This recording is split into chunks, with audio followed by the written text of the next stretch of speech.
તો ભાવનગરમાં જે આખો કાંડ સર્જાયો અને એ તપાસ ક્યાં સુધી પહોંચી છે, શરૂઆત ક્યાંથી થઈ હતી, આખું જે નેટવર્ક ઊભું કરવામાં આવ્યું હતું એ સમજવાનો પ્રયત્ન કરીશું ગ્રાફિક્સના માધ્યમથી. અત્યારે કેવા પ્રકારની પરિસ્થિતિ અને જે શરૂઆત થઈ હતી સૌથી પહેલા એ પણ સમજવાનો પ્રયત્ન કરીશું. નકલી દારૂ કાંડનું દિલ્હી સાથે પહેલા તો કનેક્શન સામે આવ્યું. દિલ્હી અને મધ્યપ્રદેશ સહિતના અન્ય રાજ્યોમાં જે પ્રમાણે હવે તપાસ કરવામાં આવી રહી છે, કારણ કે એક બાદ એક નામો સામે આવી રહ્યા છે.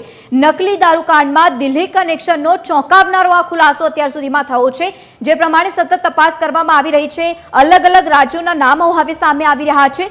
નકલી દારૂ બનાવવાના મુદ્દામાલ એ દિલ્હીથી ટ્રાન્સપોર્ટમાં સરખેજ ખાતે મોકલાયો હતો. જે પ્રમાણે આખું નેટવર્ક ઊભું કરવામાં આવ્યું છે, દિલ્હી સુધીના તેના તાર અત્યારે સામે આવ્યા છે. ભાવનગરના એક બુટલેગર સરખેજ આવી અને ત્યારબાદ ત્યાંથી એ મટીરિયલ લઈને ત્યાં ગયો હતો. એટલે કે આખું જે નેટવર્ક ઊભું કરવામાં આવ્યું હતું તેમાં દિલ્હીનું નામ પણ સામે આવ્યું અને દિલ્હી કનેક્શન સામે આવતાની સાથે જ એસએમસીની ટીમની દિલ્હીમાં હવે તપાસ કરવામાં આવી રહી છે. એટલે કે ત્યાં પણ એક તરફ તપાસ થઈ રહી છે, ગુજરાતમાં એક તરફ તપાસ થઈ રહી છે, મધ્યપ્રદેશનું નામ પણ સામે આવ્યું. એટલે આપ એક પરિસ્થિતિ સમજવાનો અત્યારે પ્રયત્ન કરો જે આખો એક ચક્ર ઊભો કરવામાં આવ્યો. અત્યાર સુધીમાં કુલ જે પ્રમાણે સામે આવી છે માહિતી, જેટલા 13 જેટલા આરોપીઓ છે જેમની ધરપકડના સમાચાર સામે આવી ચૂક્યા છે. જો કે આ કેસમાં હજુ પણ પોલીસ તપાસ કરી રહી છે. નકલી દારૂકાંડ બનાવવા મિથેનોલ કેમિકલ અને ખાલી બોટલોનો જે પ્રમાણે ઉપયોગ કરવામાં આવી રહ્યો હતો, લોકોને આખું ફસાવવામાં જે પ્રમાણે નેટવર્ક ઊભું કરવામાં આવ્યું હતું. નોંધનીય છે કે રોલ્સ ટેગના સ્ટીકર્સ અને સાથે ઢાંકણ સહિત અન્ય મટીરિયલ્સ અંગે પણ અત્યારે તપાસ હાથ ધરવામાં આવી છે. જે પ્રમાણે નકલી દારૂને અસલી દારૂમાં કન્વર્ટ કરવાનો આખો કૌભાંડ ચાલી રહ્યો હતો. મધ્યપ્રદેશથી આવેલા એક વ્યક્તિએ તેમાં મદદ કરી હતી તેવી પણ પ્રાથમિક જો કે માહિતી સામે આવી છે. એ વ્યક્તિને લઈને પણ તપાસ કરવામાં આવી રહી છે. અને બીજી તરફ પોલીસે એમપીથી ભાવનગર આવેલા દારૂ ટ્રાન્સપોર્ટ રૂટની પણ હવે તપાસ શરૂ કરી છે. આખે એક રૂટ મારફતે જે પ્રમાણે દારૂ પહોંચાડવામાં આવી રહ્યો હતો, તો તેની સાથે જ દિવસમાં 2 વાર ડીજીપીને આખો એ રિપોર્ટ પણ સોંપવા માટેનો આદેશ કરવામાં આવ્યો છે. જ્યાં સુધી તપાસ થઈ રહી છે, કેટલી તપાસ થઈ છે, દિવસ દરમિયાન શું માધ્યમ છે, તમામ વસ્તુઓ સમજવાનો પ્રયત્ન કર્યો. હવે ગ્રાફિક્સના માધ્યમથી એ આખું રૂટ પણ સમજવાનો આપણે પ્રયત્ન કરી લઈએ. જે પ્રમાણે આખું એ નેટવર્ક ઊભું કરવામાં આવ્યું, આ દ્રશ્યો આપ જુઓ. પહેલા દિલ્હીનું નામ જે પ્રમાણે સામે આવ્યું, દિલ્હીથી આ આખું રૂટ ઊભું કરવામાં આવ્યું. ગુજરાતનું કનેક્શન સામે આવતાની સાથે સરખેજમાં જ્યારે એ દારૂ પહોંચાડવામાં આવ્યો હતો, આ જુઓ. પછી બુટલેગર મારફતે ભાવનગર સુધી આખો એ શકંજો પહોંચ્યો છે. આ જે પ્રમાણે અહીંયાથી આખી શરૂઆત થઈ, દિલ્હીનું નામ સામે આવ્યા બાદ આ આખો રૂટ છે. અને ત્યારબાદ અમદાવાદ ખાતે બુટલેગરો બેફામ બન્યા અને એક્ટિવ થતા નજરે પડ્યા. ત્યાંથી આખો એ મુદ્દામાલ લઈને ભાવનગર સામે ત્યાં પહોંચ્યા અને ભાવનગરમાં જે આખો કૌભાંડ સામે આવ્યો, એક મોતની શરૂઆત થઈ અને આખો કૌભાંડ સામે આવી ગયું કે જે નકલી દારૂનો આખો વેપલો ચાલી રહ્યો હતો, એ આખો વેપલો સામે આવી ગયો. અને ત્યારબાદ દુર્ભાગ્યપૂર્ણ આ વાત છે કે અત્યાર સુધીમાં એ મૃત્યુઆંક 9 પર પહોંચી ગયો. પરંતુ જે પ્રમાણે આ આખા દ્રશ્યો સમજવાનો પ્રયત્ન કરો, આખો રૂટ જે દિલ્હીથી શરૂઆત થઈ, મધ્યપ્રદેશનું વચ્ચે કનેક્શન સામે આવ્યું, પરંતુ રૂટ મારફતે જે પ્રમાણે નકલી દારૂ અને જે મુદ્દામાલ આખું એ ઘુસાડવાના જે પ્રયત્નો થતા હતા અમદાવાદમાં સરખેજ ખાતે, અને ત્યારબાદ ત્યાંથી બુટલેગરો એક્ટિવ થયા, ભાવનગર સુધી એ આખો મુદ્દામાલ પહોંચ્યો અને ભાવનગરમાં ઉપયોગ થયો અને ત્યારબાદ આખું કૌભાંડ સામે આવી ગયું.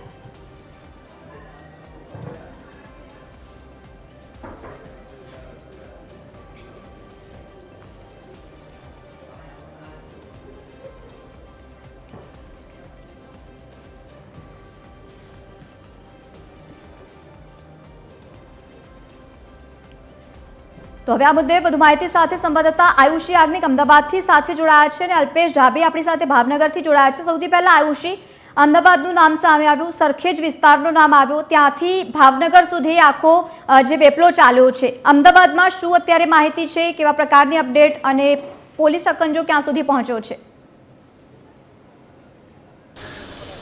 બિલકુલ લવલી, જે રીતે ભાવનગરનો આ દારૂકાંડ સામે આવ્યો છે ત્યારબાદ તપાસ જે છે તે તેજ કરવામાં આવી છે. અત્યાર સુધી 9 લોકોના આ નકલી દારૂના સેવનથી મોતના સમાચાર જે સામે આવ્યા છે અને તપાસનો ધમધમાટ શરૂ કરી દેવામાં આવ્યો છે. અને તપાસની અંદર જે નવી બાબત સામે આવી છે તે છે કે આ જે નકલી દારૂ બનાવવા માટે જે મિથેનોલ કેમિકલ મંગાવવામાં આવ્યું હતું તે દિલ્હીથી અમદાવાદની ટ્રાન્સપોર્ટ કંપનીમાં આવ્યું હતું અને તે ટ્રાન્સપોર્ટ કંપનીમાંથી આ જે નકલી દારૂ બનાવવા માટેનું જે મટીરિયલ હતું, મિથેનોલ મિથેનોલ કેમિકલ હતું કે જે બુટલેગરો લઈ ગયા હતા અને ત્યારબાદ આ નકલી દારૂ છે બનાવવામાં આવ્યો હતો. નકલી દારૂ બનાવ્યા બાદ તેને અસલી લાગે તે માટે તેની અંદર અસલી દારૂ પણ ભેળવામાં આવતો હતો, જે મધ્યપ્રદેશથી લાવવામાં આવતો હતો. એસએમસીની ટીમ છે કે જે અત્યારે હાલ અમદાવાદના તમામ જે જગ્યાએથી સીસીટીવી સરખેજથી ભાવનગર જે રીતે બુટલેગરો આ કેમિકલને લઈ ગયા હતા તમામ અલગ અલગ ટ્રાન્સપોર્ટ કંપનીના સીસીટીવી ચેક કરી રહ્યા છે. જે પ્રાપ્ત માહિતી સૂત્રો દ્વારા મળી રહી છે તે મુજબ જે કંપનીમાં ટ્રાન્સપોર્ટ કંપનીમાં આ મિથેનોલનો જથ્થો આવ્યો હતો તેના પણ ત્યાં હાલ પોલીસની ટીમ જે છે તે તપાસ કરી રહી છે. વધુ વિગતો છે પ્રાપ્ત કરવામાં આવી રહી છે.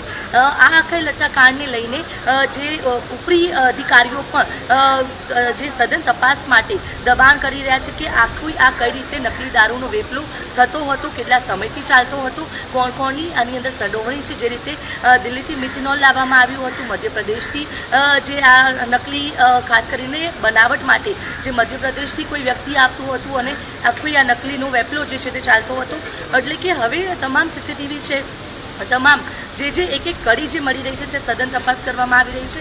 સરખેજના પણ ટ્રાન્સપોર્ટ કંપની અલગ અલગ કંપનીની અંદર તપાસ કરવામાં આવી રહી છે કે એક જ કંપનીમાં માલ આવતો હતો કે પછી અન્ય પણ કોઈ કંપની છે ટ્રાન્સપોર્ટ કંપની તેની પાસે મંગાવવામાં આવતો હતો. જે બુટલેગરો લેવા માટે આવતા હતા તે કોણ છે, ક્યાંથી આવતા હતા તેની વિગતો પ્રાપ્ત કરવામાં આવી રહી છે.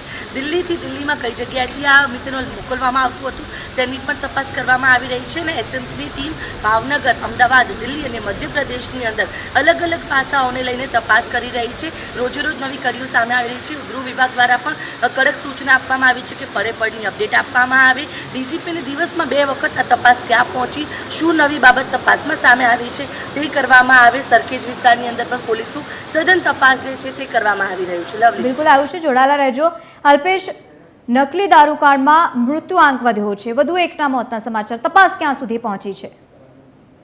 જી લવલીન, ચોક્કસથી જણાવ્યું હતું જે પ્રકારે ભાવનગરમાં નકલી દારૂ કાંડ મામલો બન્યો છે. આ સમગ્ર ઘટના છે તે 18 તારીખથી સામે આવી હતી. 18 તારીખથી લઈને આજે જોવા જઈએ તો 5 દિવસ બાદ આ મૃત્યુઆંક છે તે સતત વધી રહ્યો છે, જેમાં અત્યાર સુધીમાં 9 લોકો છે પોતાનો જીવ ગુમાવી ચૂક્યા છે. આજે સમગ્ર ઘટનાના જે શરૂઆત છે તે ભાવનગર વિસ્તારમાંથી થઈ હતી, જેમાં જે ગૌતમ નામનો શખ્સ છે તેના દ્વારા આજે દારૂ બનાવવામાં આવ્યો હોય અને તેના રહીશ નામના શખ્સે મધ્યપ્રદેશથી આવીને આ સમગ્ર વસ્તુઓ છે તે સાથે રહી દારૂ બનાવ્યો હતો. સમગ્ર ઘટનાને લઈને હાલ પોલીસ દ્વારા 13 લોકોની જે ધરપકડ કરવામાં આવી છે, જેમાં મુખ્ય બંને શખ્સો છે જે ગૌતમ અને રહીશ તેને પણ ઝડપી લીધા છે. પોલીસ દ્વારા 9 દિવસના રિમાન્ડ છે તે પણ જે મંજૂર કરાયા છે. ત્યારબાદ અનેક ખુલાસાઓ થાય તેવી શક્યતા છે.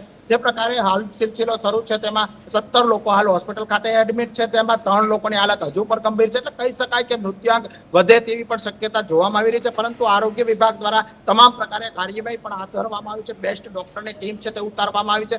આજે દારૂનો જથ્થો છે તે ભાવનગર નહીં પરંતુ આજુબાજુના પ્રદેશમાં પણ પહોંચ્યો તેવી પણ જાણકારી મળી રહી છે. કારણ કે આ લોકો છે તે અન્ય જગ્યાઓ પર સંકળાયેલા હોય અને ત્યાં પણ દારૂનો જથ્થો પહોંચાડ્યો હોય તેવી પણ વાત નકારી નહીં શકાય. કારણ કે જે લોકો છે તે જે દિલ્હીથી લઈને સરખેજ સુધી જે માલ છે તે લાવ્યા હતા અને તે તમામ જથ્થો છે તે ભાવનગર લાવ્યા બાદ આજે દારૂનો જથ્થો છે અનેક જગ્યાઓ પર પહોંચાડ્યો હોય તેવી વાત છે. હાલ એસએમસીની ટીમ દ્વારા તે તમામ પાસાઓ અંગે તપાસ હાથ ધરવામાં આવી છે.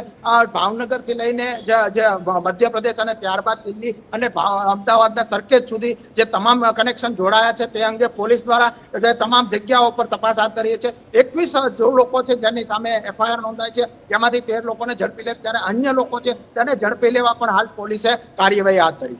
બિલકુલ, અને જે પ્રમાણે અલગ અલગ રાજ્યોના નામ પણ સામે આવી રહ્યા છે, બીજી તરફ અમદાવાદમાં સરખેજ વિસ્તારથી ભાવનગર સુધી મુદ્દામાલ પહોંચાડવામાં આવે એટલે વચેટિયાઓ ઘણા બધા અંદર હશે. અલ્પેશ, જે લોકોનું નામ હજુ પણ સામે આવવાની શરૂઆત થઈ છે, કારણ કે એક તરફ રિમાન્ડ પણ મેળવી લેવામાં આવ્યા, મોટાભાગના લોકોની ધરપકડ કરવામાં આવી છે. તપાસમાં અત્યાર સુધીમાં શું વધુ ખુલ્યું છે, શું નવા ખુલાસાઓ થયા? ચોક્કસથી જે પ્રકારે વાત કરીએ તો એક શખ્સ છે જેને ગૌતમ દ્વારા જે દારૂ આપવામાં આવ્યો હતો તે શખ્સ જે માલ છે તે અમદાવાદ સુધી માલ પણ પહોંચ્યો હોય તેવી પણ વાત આવી હતી. હાલ જોકે એસએફસીની ટીમ દ્વારા જે બોટલો છે તે કબજે કરી તે શખ્સને ઝડપી લીધો તે સહિતની કાર્યવાહી કરવામાં આવી છે. પરંતુ આજે દારૂ છે તે અલગ અલગ જગ્યાઓ પર પહોંચ્યો હોય અને આજે દારૂ છે તે અલગ અલગ 3 વાર બનાવવામાં આવ્યો હોય, જેમાં 3જી વારનો દારૂ છે જે નકલી દારૂ બનાવવામાં તે લોકો નિષ્ફળ ગયા છે. પ્રથમવાર જે દારૂ બનાવ્યો જેમાં 51 બોટલ છે તે વેચી દેવામાં આવી હતી, 51 પેટી છે તે વેચી દેવામાં આવી હતી. બીજી તરફ વાત કરીએ તો જે બીજી વાર જે બનાવવામાં આવ્યો તેમાં નિષ્ફળ રહેતા તે ભાવનગરની આજુબાજુના વિસ્તારમાં ક્યાંક નાશ કરવામાં આવ્યો હોવાનું પણ સૂત્રો પાસેથી જાણવા મળ્યું છે. જ્યારે ત્રીજી વખત આ રહીશની સાથે રાખીને જે દારૂ બનાવવામાં આવ્યો હતો, જેમાં જે મુખ્ય ડોક્ટર તરીકે ઓળખાતો નરેન્દ્ર જે છે તે પોતે જ આ દારૂ પીનું સેવન કરીને મોત નીપજ્યું હોવાનું જે જાણકારી મળી રહી છે. ત્યારે સમગ્ર ઘટનામાં જે કેટલો દારૂ છે બનાવ્યો તો કેટલો વેચ્યો છે અને જે તમામ દારૂનો જથ્થો છે તે ઝડપી લેવા તરફ એસએમસીની ટીમ દ્વારા કાર્યવાહી હાથ ધરવામાં આવી છે. અત્યારે જે પ્રકારે માહિતી મળી રહી છે તેમાં 21 જે બુટલેગરો છે તેની સામે ફરિયાદ થઈ છે. જે 21 માંથી હાલ હજી 13 ઝડપાયા છે. એટલે કે જેટલા ફરાર છે તેઓને ઝડપી લેવા તરફ કાર્યવાહી હાથ ધરે. જે ઝડપાયા બાદ અનેક ખુલાસાઓ થશે. જ્યારે બીજી તરફ વાત કરીએ તો આજે 13 લોકો ઝડપાયા છે, તેના 9 દિવસના રિમાન્ડ મંજૂર થયા છે. અને રિમાન્ડ દરમિયાન પણ આ લોકોએ ક્યાં દારૂ આપ્યો તો આજુબાજુના કયા વિસ્તારોમાં દારૂ આપ્યો તો હજી પણ કેટલી જગ્યાએ આ દારૂ બનાવવામાં પણ આવ્યો હોય તો પણ શક્યતા છે કે આ મૃત્યુઆંક અથવા તો ભોગગ્રસ્ત અસરગ્રસ્તોની સંખ્યા પણ વધી શકે છે. એટલે કહી શકાય કે હાલ પોલીસ તંત્ર દ્વારા તમામ પ્રકારે કાર્યવાહી હાથ ધરવામાં આવી છે. રાજ્ય સરકાર દ્વારા, ગૃહ વિભાગ દ્વારા જે એસએમસી ટીમની નિમણૂક કરવામાં આવી છે, એસએમસી ટીમ દ્વારા જે તમામ પાસાઓ તપાસી અને આ અંગે બને તેટલું ઝડપથી ખુલાસાઓ કરી અને જે લોકો સંડોવાયેલા છે તેને ઝડપી લેવા અને બને તેટલું જે આ બોટલો કબજે કરવા અને ભોગગ્રસ્તોને કબજે કરવા શોધી કાઢવા તરફ કાર્યવાહી હાથ ધરી. બિલકુલ, જોડાયેલા રહેજો. આયુષી, જે પ્રમાણે આ વખતે આ સમગ્ર નકલી દારૂકાંડ સર્જાયું ત્યારબાદ આંતરરાજ્યને જે પ્રમાણે પેટ્રોલિંગ થવું જોઈતું હોય તેને લઈને ગંભીર સવાલો સ્થાનિક પોલીસ પર ઊભા થયા. ત્યારબાદ વચ્ચે ડ્રગ્સ ઘુસાડવાનો પણ પ્રયત્ન કરવામાં આવ્યો. અલગ અલગ નામોને લઈને પણ ચર્ચાઓ થઈ. શું કહેવું છે? પોલીસનું કોઈ પણ પ્રકારનું નિવેદન સામે આવ્યું છે કે કેમ? કારણ કે આ વખતે સૌથી વધારે આક્રોશ લોકોએ પોલીસ પર પણ વ્યક્ત કર્યો.